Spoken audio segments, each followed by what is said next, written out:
आपले राज्याचे गृहमंत्री माननीय देवेंद्र भाऊ फडणवीस यांच्याशी बोलण्याकरता केलेला आहे. मला भाऊंना हे सांगायचं आहे, भाऊ, अलीकडच्या गेल्या 4 दिवसामध्ये तुमची मला खूप मदत झाली. माझ्या जीवाला धोका होता. तुम्ही मला कंटिन्युअस 24 तासांसाठी एक गनमॅन दिला.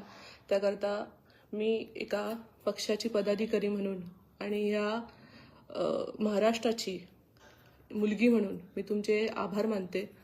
भाऊ, तुम्ही कायदा आणि सुव्यवस्था ज्या पद्धतीने चालवताय ते एक प्राऊड फिलिंग आहे.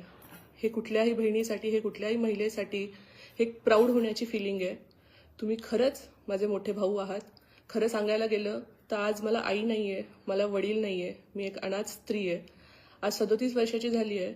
लग्न झालं नाही त्याची कारणं सगळ्यांना माहिती आहे. आयुष्यामध्ये 7 वर्ष मी एका नात्याला दिली, पण मी त्यात फसले. ठीक आहे, तो आमचा वैयक्तिक विषय होता. पण आज विषय हा चव्हाट्यावर आलाय भाऊ.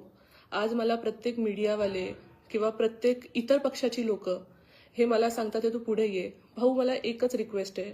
मी ह्या पक्षाचं अगदी मनापासून काम केलंय आणि ह्या पक्षावर माझं खूप प्रेम आहे. ह्या पक्षाने मला अनेक भाऊ बहिणी, मला एक परिवार दिलाय.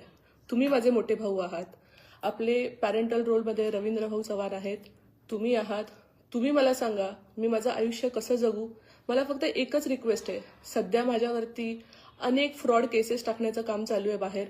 जिथून तिथून मला फोन येतात ते की तुझ्यावर ही केस पडली आहे, तुझ्यावर खंडणीची केस पडली आहे, तुझ्यावर दरोडेखोराची केस पडली. म्हणजे मी जिथं जाते तिथले मला सीसीटीव्ही फुटेज सुद्धा देत नाहीयेत.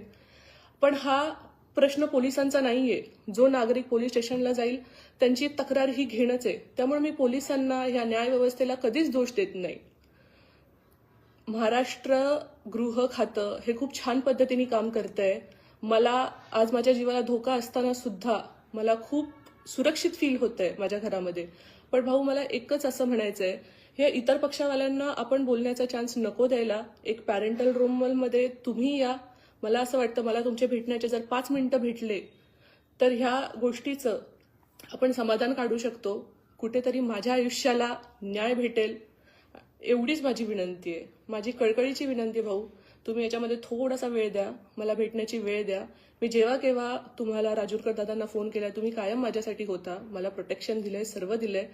पण एकदा भाऊ भेटा मला, कारण सध्या आता वातावरण माझ्याविषयी खूप वाईट झालेलं आहे आणि याच्यामध्ये कुणीच दोषी नाहीये. याच्यामध्ये दोषी फक्त इतर जी लोक आहेत, ज्यांची नावं मी मेन्शन केलेली आहेत, ती आहेत. ह्याच्यामध्ये ना माझ्या पार्टीचा काही दोष आहे, ना इतर कुठल्या व्यक्तीचा दोष आहे.